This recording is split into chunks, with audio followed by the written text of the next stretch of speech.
Welcome back to Mindful Money. We are having a conversation on ready for this clickbait headline, the dangers of inflation. I like saying that word, danger. So anyway, as we always do, we want to provide a way for you to get a hold of us, and we have a giveaway this week. So we are Mindful Money. Our website is mindfulmoneyshow.com, all one word, all lowercase. We have a commission report. It's called Protecting Yourself from the Dangers of Inflation. And in that report, it dives much deeper into the context of economy and inflation and patterns, cyclical patterns, also through the lens of people who are approaching or in retirement and what that might mean to them. We're going to unpack some of those on today's show. Again, mindfulmoneyshow.com. Drop us a line. One of us will reach back out to you and get you that commission report. So I want to talk about how inflation concerns and how the reality of inflation can impact a plan. And I touched on this earlier, and I'd like you to set this up with our 7 core plan. So we do financial planning as fiduciaries in sort of a prescribed manner with offensive and defensive tactics or plans. Can you talk about that for those of Yeah, our listeners who yeah. don't know about our 7 core plan in general? And we've talked about this in many different settings and instances. And I want to take a step back, even though I think we've done this on other shows, because, the 7 core plans, or if you talk to other firms, there are 4 pillars or 5 strategic steps. Everybody Right. has their methodology for how they think through things, right? But it's not about the plans themselves. It's not about a certain number of plans or how they're constructed. The core concept is ultimately that personal planning, financial planning, is ultimately a system, no different from any other system, right? So there's a couple analogies that we often liken this to. Okay. The first one is just thinking, about our own physiology because we're all much more accustomed to that, right? So first we have to talk about the goals. We often talk about how inappropriately to us, when it comes to retirement planning, a lot of people act as though the goal or success is not running out of money. You'll talk about the number one fear is people running out of money in retirement. Yeah. And there is some reality to that, right? Nobody wants to run out of money, obviously. And there are some people that are in real jeopardy based off of the cash flow and the resources they have of running out of money. Yeah. But not running out of money is not at its core the definition of success any more than simply existing is the goal of personal fitness or personal health. The goal of personal fitness or personal health is to be in as optimal health or as optimal shape as your circumstances permit. And we always say it that way because things happen, right? If someone's dealing with a chronic illness or a critical illness or genetic issues or other things like that, you don't want to act as though, well, they're never going to get to their peak or their optimal because you're comparing them to, someone who just ran a triathlon a week Yeah. ago, right? Hmm. But based off of your present circumstances, you want to be in as optimal health as you possibly can. Hmm. Why?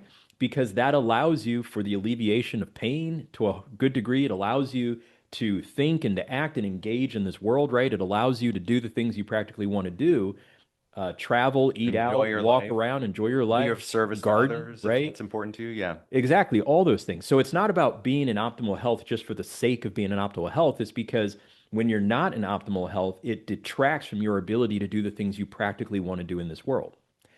But we know that the body works as a system. Someone can have the world's greatest cardiovascular system, but if they have a horrible endocrine system or respiratory Hmm. system or something like that, the net result is still the same. The body is not in optimal health. And Hmm. the result is that they may have a diminished quality of life. But there's an advantage. We don't know everything, obviously, when it comes to, medical science, but we know a lot. And so there's a number of diagrams, there's a number of studies that show you how things connect together, how they impact each other, right? Hmm. And that's led to advances in medical science and in treatment plans. Hmm. The problem is when it comes to personal finances, there isn't the same anatomy book, right? So you have to actually create one. You got to create the framework from which you're going to view this synergistic approach of how things kind of fit together. Hmm. Now, for us, we broke it down into what we call the 7 core plans. And the idea is pretty simple, right? You can take any financial plan, it doesn't matter how simple or how complex, and you can better visualize it or articulate it as the culmination of 7 smaller plans. And inside of that, we would say that there are 3 offensive plans and 4 defensive plans. So, what do we mean by an offensive plan? Well, these are the plans that are basically responsible for bringing dollars flowing towards you, both when you're working, but also in retirement. So, it's things like your Social Security and pension maximization plan, your income or your cash flow models, your investment plan. But it's not enough to just play offense. Any of you sports fans out there, don't have to think too hard about many teams that have had good offenses but horrible defenses. And the result is still the same, that they did not win the championship. They That's didn't right. have great success. And so you need both, right? But at the same tune, you can have a great defense and no offense, and you're still not going to win the game. Sometimes you will, but generally speaking, that's going to be tough, right? So when we think about the four defensive plans, what we refer to as contingency plans, Hmm. these are really there to guard against significant spikes in expenses or decreases in income. And so these would be things like your strategic tax plan, your comprehensive health care plan, survivorship scenarios, and estate plans. But while these are probably the biggest areas for increases in expenses or drops in income, they're not the only area because really, when you think about inflationary pressure, that would be housed inside of the income or the cash flow models, right? We often talk to people about how expenses never really occur as a single data point, but you have to think about them as occurring inside of a range. And to try to think about where some of those upper limits might be further down the road, we tell people to consider what we call behavioral and economic adjustments. And that includes things like inflationary pressure or changes in taxes or changes in health or emergencies. I think too often, and thank you for that summary. That was wonderful and exactly what I hoped you would do. And I think when we talk to prospective clients or just people in our own lives, that I think the foot on the gas is too often in those um, non-defensive, those offensive plans. Hmm. And here's how I'll say it. How's the market doing? How am I doing? My guy tells me I'm doing well.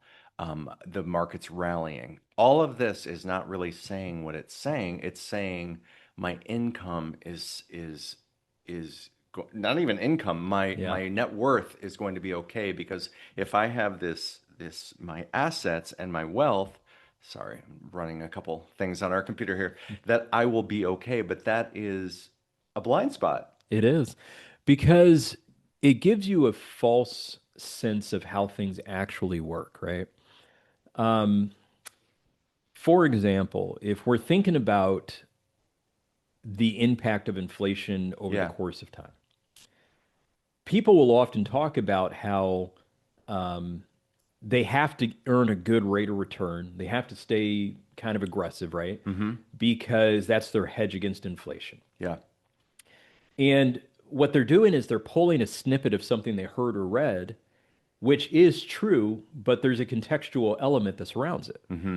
Generally speaking, you do need to have some parts of your portfolio that are more aggressive. You do need to have some stock Mm-hmm. allocation because it is true that stocks over the long run are a good hedge against inflation. The part that gets left out of the story is that that's only true if your distribution strategy allows you to take withdrawals without selling the stocks And then early. someone will say, "What's that? Yeah. What's my distribution strategy?" Um, Talk about that. Let's define that. And what do people know what their distribution strategies are? Yeah, I would say most don't.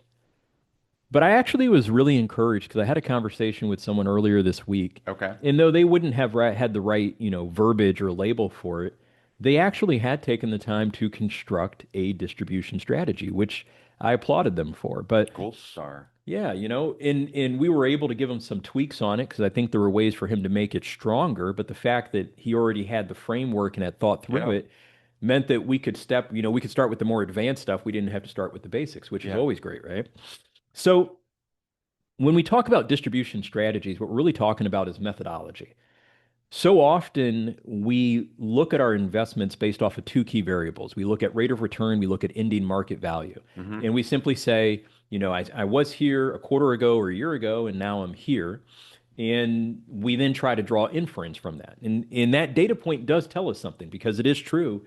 If you were to die or if you were to liquidate the whole portfolio, that is what you could convert to actual physical cash Right. dollars at that point. Mm-hmm. The reality, though, is that the vast majority of people have not saved their money because they're simply thinking about a wealth transfer or liquidating the whole portfolio on a given day. And if you're going to liquidate parts of it over the Mm-hmm. course of time, then the ending market value doesn't tell you quite what you think it does, nor does rate of return. Mm-hmm. That just by its very nature creates an issue, right? Mm-hmm. Anytime you're looking at a variable or a metric and you're inferring judgment that is inaccurate, even though it may be correlated, meaning that, and I'm trying to think about a good example here, but let's say that how fast I run does contribute to the amount of time that it takes for me to run a marathon. Mm-hmm. But it's not the only key contributing variable or factor. I should Okay. say how fast I run for a 2 minute sprint, Okay. right? There's a lot of things like endurance, respiratory rate, my stride path. If there's a lion behind you. There's a lion behind me, that's right. Right. And even geography, right? Mm-hmm. There's a lot of people that are professional marathon runners that specifically want to run the Chicago Marathon because it's flat. You Mm-hmm. can set a lot of PRs there, right? Yeah. Compare that to running like the New York Marathon, where you're running over all these bridges. Different situation. It's Yeah. a different situation. So there's variables that go into everything. And the same thing is true when you're talking about a distribution strategy. So simply put, when you look at your assets and you look at the marketable value of those, that's not the same as cash in the bank. Mm-hmm. It's the sum total of the dollar value if you were to sell a whole bunch of things you own, Mm-hmm. like shares of stocks and bonds and mutual Mm-hmm. funds. But if your goal is to figure out how to take these marketable assets you own and control and convert it into physical usable cash Mm-hmm. with as little pressure on the assets themselves, Yeah. then that requires a strategic methodology of Yeah. how you convert assets to cash. Amen to that. All right.